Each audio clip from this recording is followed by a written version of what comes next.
Hey everybody, this is Stratagem, and today I'm gonna take a look at My Little Pony Friendship is Magic Season 8 Episode 3, The Maud Couple. If you've seen my blind reaction, the link is in the description, you already know that I was having a hard time to really get my thoughts about that episode together. After rewatching it a few times now, I think I can finally properly express what I think about it. It was an okay episode with some good humor, much appreciated scenes, and one major problem. But let's look at things in order, shall we? First off, Maud doing stand-up is a nice continuity nod. Showing that only Pinkie considers her act to be funny serves as a nice little reminder that Maud is indeed rather odd and kinda different from other ponies. Also cheerily falling off her chair. Amazing. Now, after the cold opening, we finally get introduced to the episode's problem. Maud is strangely busy because she has... The reason is I have a bad case of getting interrupted by Pinkie mid-sentence. After some of the usual hyper Pinkie shenanigans, accumulating in the almost destruction of Starlight's room and a closet joke, Pinkie is off to some random baking supply shop. Here's where the problems start. First, a few logistic questions. First off, why does Pinkie go to this shop in the first place? She works in a bakery, so she should have access to all the supplies she would need for Maud's cake, and everything that's missing could also be ordered via Sugar Cube Corner suppliers.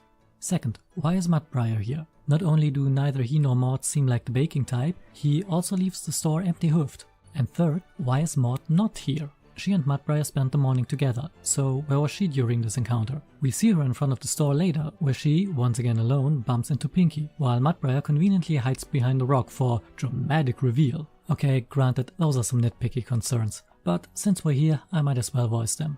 The bigger issue here is Pinkie cutting in line despite Mudbriar clearly being in front of her, and then being angry at him. This is the core problem of the episode. Pinkie feels out of character. This is the pony who goes out of her way to befriend absolutely every pony. She put up with a lot of Gilda's crap in Season 1's Griffin the Brush Off, before considering her to be a bad element. She refused to be on neutral terms with Cranky when he made it very clear that he wasn't interested in befriending her, in A Friend Indeed. And she even made friends with the accursed yaks that nobody likes. All those characters made active efforts to push Pinkie away, yet she persisted. And now she gets super mad at the random guy who took too long in the store after she cut in line, so much so that she refuses to give him another chance like she did with freaking Gilda back in the day. Yeah, that's right, after a short talk with Twilight, Pinkie was trying to get along with Gilda, for Rainbow's sake. But after a minor annoyance, which by the way was almost entirely her fault, she's just going to write off her sister's cold friend. Yeah, no, I'm not buying it.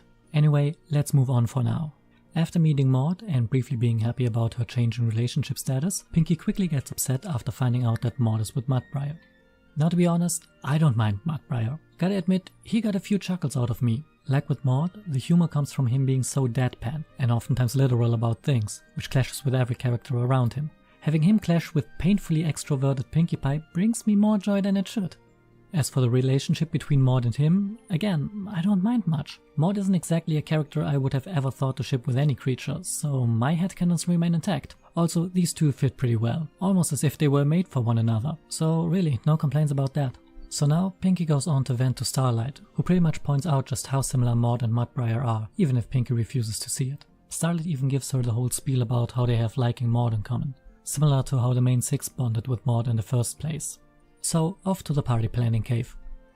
Technically, due to the speleothems growing from the ceiling, this is more of a cavern than a cave. Whatever. Again, Pinkie is being rude and dismissive, whereas Mudbriar is rather distanced. He makes a suggestion and Pinkie pretty much blows up at him, once again for reasons that just aren't there. Back with Starlight and Maud, Pinkie hits her low point.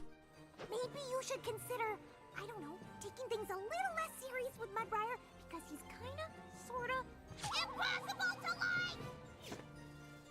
There's nothing more to say here. Bonus points for Starlight trying to de-escalate the situation, and for Maud and Mudbriar for not snapping at Pinkie. After some more overreacting, and an admittedly funny scene on the crying bridge, we are off to the rock farm. And the highlight of the episode, the best pie sister. You know, the grey one. This one. So Marble and Limestone give Pinkie the whole don't judge a book by its cover lesson and tell her to get along with Mudbriar, if just for Maud's sake. Finally, with Mudbriar's help, Pinkie manages to throw the best party ever for Maud, which apparently involves not inviting her other sisters.